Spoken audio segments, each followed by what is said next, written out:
Então, eu não me considero contador de histórias, eu sou um escritor, embora eu participe de muitos eventos e ali eu leio histórias, poemas, né, recito, e agora quase nunca como um contador mesmo, que é um cara que memoriza a história e que está, né, no meio do caminho entre uma pessoa, um leitor e um intérprete, né, um ator. Então, o contador de história está no meio do caminho. Eu não me considero um contador de história, mas admiro muito o trabalho dos contadores e eu acho que eles fazem parte de uma tradição longuíssima, né, milenar, de pessoas que iam passando as histórias, as tradições, as lendas, né, oralmente para as próximas gerações. Então os contadores de histórias têm esse papel muito importante e até hoje continuam tendo esse papel muito forte e tem um papel especial na área das crianças, né, de contar histórias para crianças, né, tanto histórias tradicionais, né, do folclore, das tradições mesmo, quanto também histórias de autores, histórias da literatura que eles encontram em livros, por exemplo, né? E nesse sentido eu tenho muitos livros, muitas das minhas histórias, muitos dos livros que eu publiquei são contados por contadores de histórias aí no Brasil inteiro, né? Eu rodo muito o Brasil inteiro, participando de eventos literários, feiras, e já conheci dezenas de contadores que me falam: eu conto aquela sua história, eu sabia a girafa, em boca fechada não entra estrela, o menino que não mascava chiclete. Tem várias histórias minhas que os contadores gostam e contam, às vezes literalmente e às vezes de alguma maneira adaptada, né? Porque às vezes a história é um pouco mais longa e o contador adapta para o público, para o tempo disponível. Mas isso é um trabalho que eu acho fantástico, né? Também é uma maneira que ele está contribuindo com a divulgação da literatura, né? Faz essas histórias se espalharem aí pelo Brasil.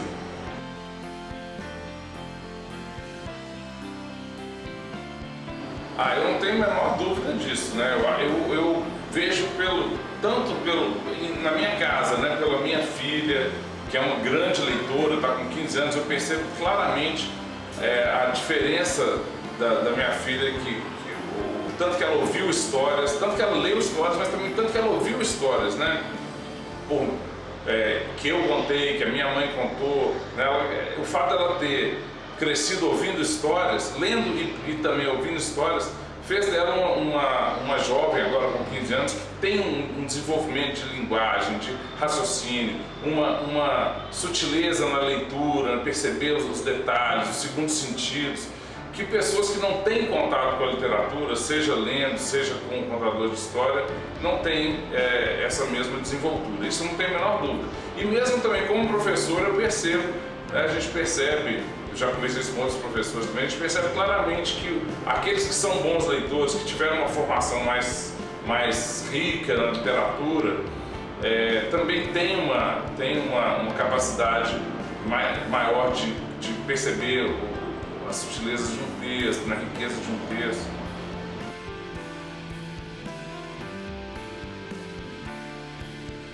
Eu acho que a fórmula é contar boas histórias, né? Eu, por exemplo, como professor na disciplina de jornalismo cultural, quando eu dou essa disciplina, eu sempre leio contos, crônicas em voz alta e o aluno percebe quando você gosta de um texto, né? A mesma coisa quando eu dou aula de cinema também, o aluno percebe quando você gosta de um filme, ele se interessa, o professor curte tanto esse texto, essa crônica, esse filme, que eu quero também conhecer. Então o grande segredo é esse: o professor, o pai, o tio, né, o contador de história, quando ele curte uma história e ele conta e ele fala dessa história, essa história se torna irresistível.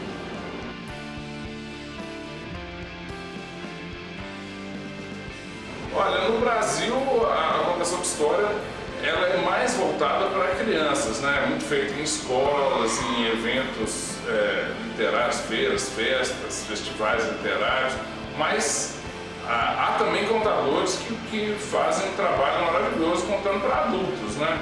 Aqui em Belo Horizonte, por exemplo, tem duas contadores, a Dora e a Elisa, que se especializaram em contar histórias de Guimarães Rosa lindamente e quase sempre um público adulto. Professor, você considera que as pessoas, não só as crianças, precisam de histórias na sua vida? Você acha que haveria um problema se não existisse isso, se não existisse isso na humanidade? Olha, eu não consigo imaginar uma humanidade que não conta histórias, né? É natural do ser humano contar para os outros, desde o que aconteceu ontem à noite, até o que o pai ou avô dele falaram que aconteceu 20, 50 anos atrás, né? Até contar coisas que você leu num livro.